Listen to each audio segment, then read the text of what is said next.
2024 harvest time.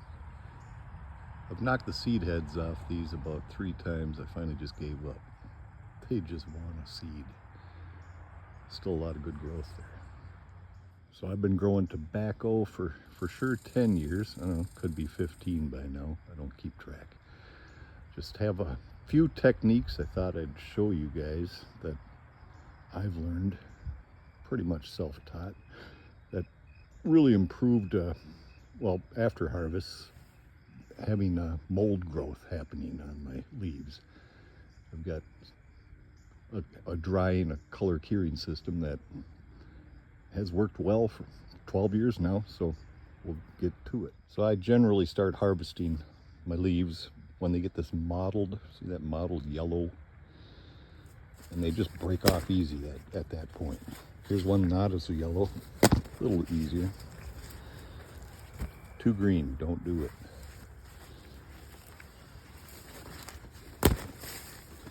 Basically, if they snap off nice and easy, you know you're doing it at the right time.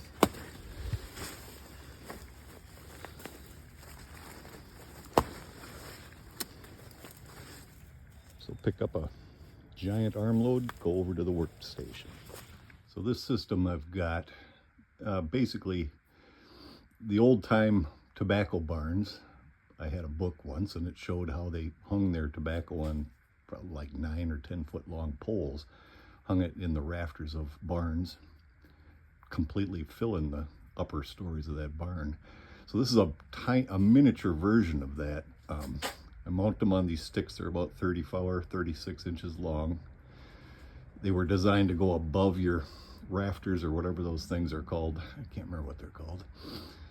And those are 24 inches on center.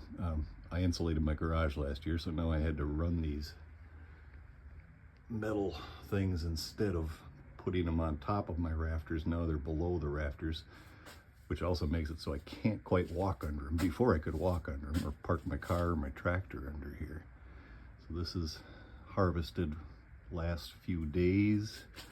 As you move back in the stack,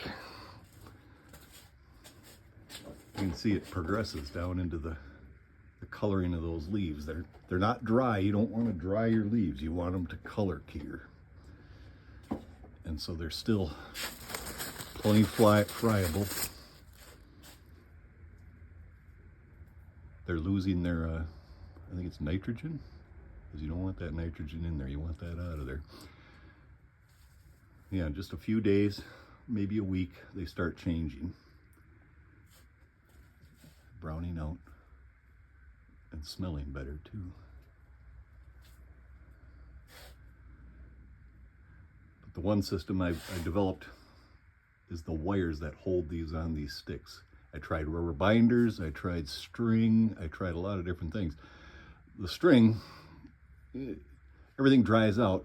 Pretty soon all your leaves are falling off. Rubber binders worked, but it was such a cluster of leaves held together that you would get a lot of mold growth. When the leaves curl onto themselves, there's too much moisture within that leaf, and it would sometimes make mold. You'd have to throw away a whole, 6 or 7 leaves at one time. So I'll show you my wire technique that I developed. So my brother brought me this giant roll of this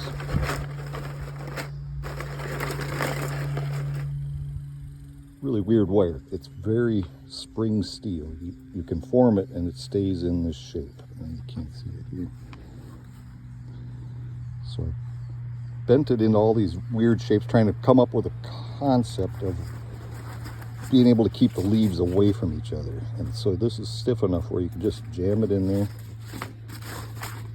I alternate face to face, rib to rib.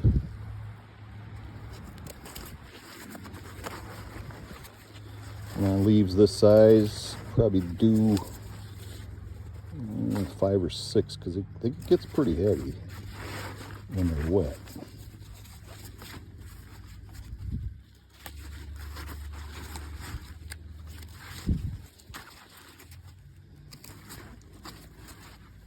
goes a lot faster if you're not trying to film it.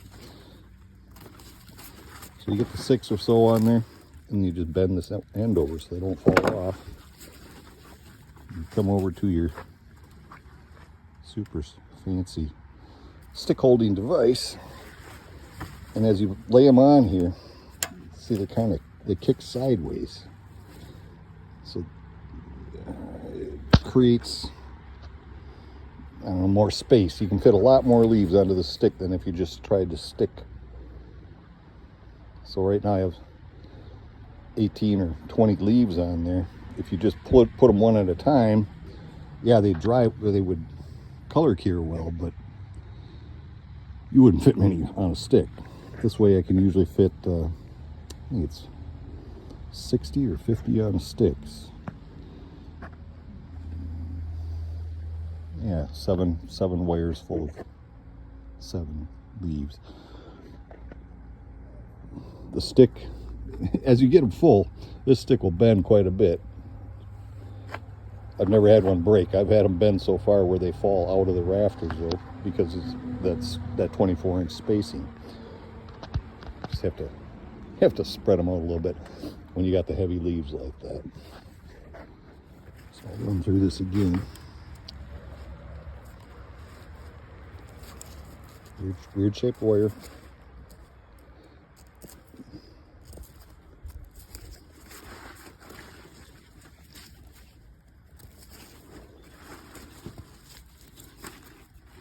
Rib to rib, face to face. Sorry, I have my phone in my bib overalls pocket. I'm not very high tech.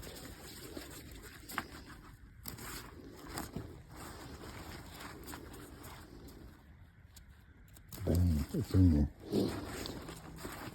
So these rarely fall off. I leave my garage doors open. Sometimes I leave these in all winter long.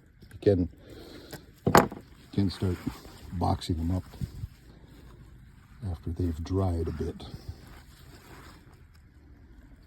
But sometimes the wind will come and pull it off that, but the whole sheaf stays together when it falls. It's not one leaf at a time. Bing, bang, boom.